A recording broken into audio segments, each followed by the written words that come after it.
The soft, pre-dawn light barely penetrates the heavy curtains. 10-year-old Joshua stirs in his warm bed, a sleepy sigh escaping his lips.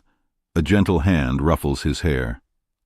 Rabbi Yosef, in his 70s, Joshua's grandfather, stands by the bed, his face lined with wisdom and a serene smile. He wears a simple robe. Rabbi Yosef, whispering, "Shalom, Neshama." The world awaits its silent opening. Joshua rubs his eyes, a familiar ritual. He knows what comes next. The study is a sanctuary of old books, their spines cracked and pages yellowed with age.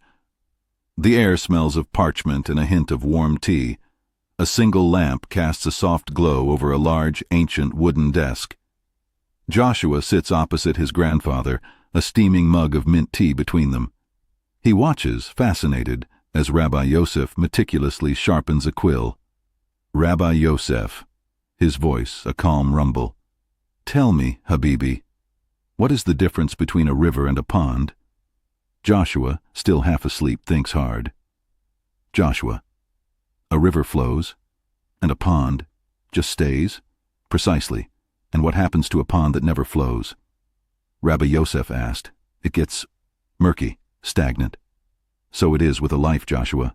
If we do not flow, if we do not move, even when the current feels too strong, we become stagnant. We miss the sunrise." He gestures towards the window, where the faintest hint of pink is beginning to paint the sky. "This hour, before the world truly awakens, this is our secret river. This is where we learn to flow."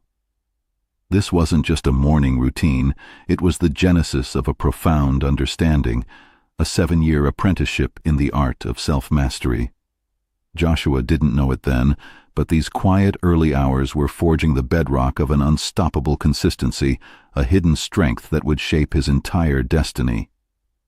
The harsh buzz of an alarm clock pierces the silence. Joshua, now in his 30s, now a man, groans, his hand reaching out instinctively. He slaps the snooze button. A blurry shot of Joshua's hand hitting the snooze button on his phone. The digital display mocks him, 6:45 a.m.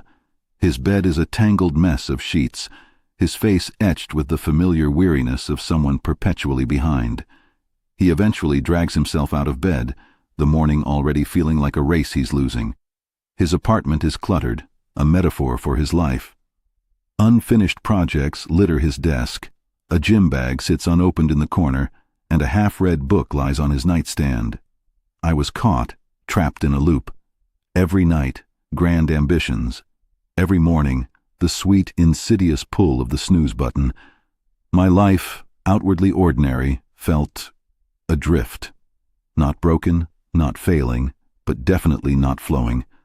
I was a pond, growing steadily murkier.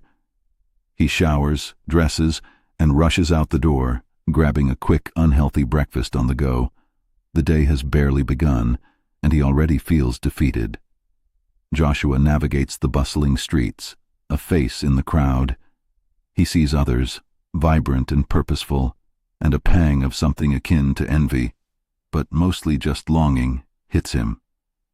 He remembers his grandfather's words, the river and the pond, and a hollow ache settles in his chest. I knew what I should do.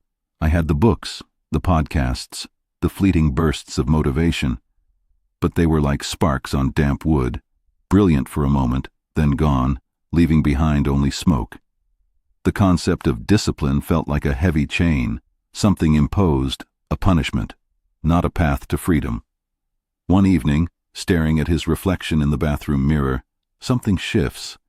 He sees not just a tired man, but a shadow of the boy who once sat across from Rabbi Yosef, eager to learn.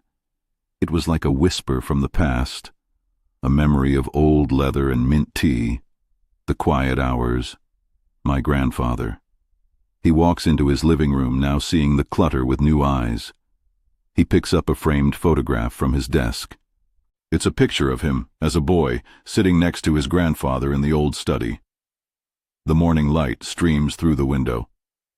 A warm, sepia-toned photograph of young Joshua and Rabbi Yosef in the study. Joshua, whispering. The river. That night he can't sleep. His mind is buzzing with forgotten lessons, with the echoes of his grandfather's voice. He remembers the precision, the unwavering consistency, the 7 years of meticulous training. It wasn't about a sudden revelation. It was about revisiting a profound, almost forgotten truth. My grandfather's wisdom wasn't about some grand, mystical secret. It was simple, deceptively simple, and it revealed why my fleeting motivation always faltered. It showed me what truly cultivates enduring change. The next morning, his alarm goes off at 5 a.m.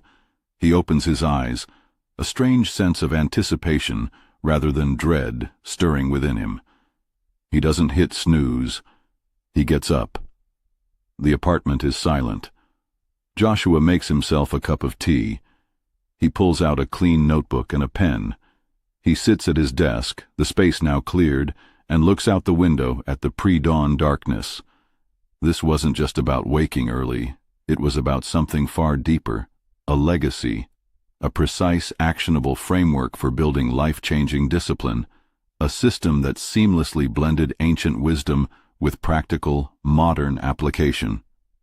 He begins to write, sketching out a plan, drawing on those forgotten lessons. He remembers his grandfather talking about the old library principle, a cornerstone of his teachings. Success doesn't come from working when you feel like it. Success comes from working especially when you don't feel like it. The words resonate with a new power. He realizes the 5 a.m. wasn't just a point on the clock. It was a sacred commitment, the powerful self-affirming act of keeping promises to yourself. It was in those quiet early hours that true self-reliance was built, brick by disciplined brick. He starts with small, consistent actions, reading for 30 minutes, writing for an hour, planning his day with intention. The initial days are hard, a battle against old habits, against the insidious voice of comfort. But he remembers the river, and he keeps flowing. Joshua wakes at 5 a.m. consistently, day after day. He meditates, his posture slowly becoming more relaxed and focused. He exercises, starting with gentle stretches, then progressing to more rigorous workouts. His apartment slowly becomes tidier, more organized. He works on his passion project, a screenplay, the pages steadily accumulating. He starts eating healthier, preparing his meals with care. His face, initially tired, begins to show a quiet strength, a sense of peace. This wasn't theoretical. It was a proven blueprint, forged in the quiet resolve of dawn.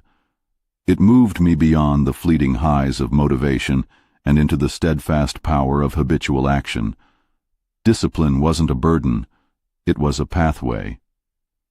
Joshua sits at his desk, a sense of calm radiating from him. The sun is just beginning to rise, painting the sky with vibrant colors. He looks out, a cup of tea in his hand, a small, knowing smile on his face. Joshua, silhouetted against a beautiful sunrise, looking out his window with a peaceful expression. His screenplay sits open, pages filled with his thoughts.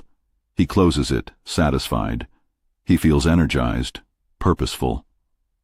The clutter is gone, replaced by order. The 5 a.m. was never about the suffering, but about the sunrise.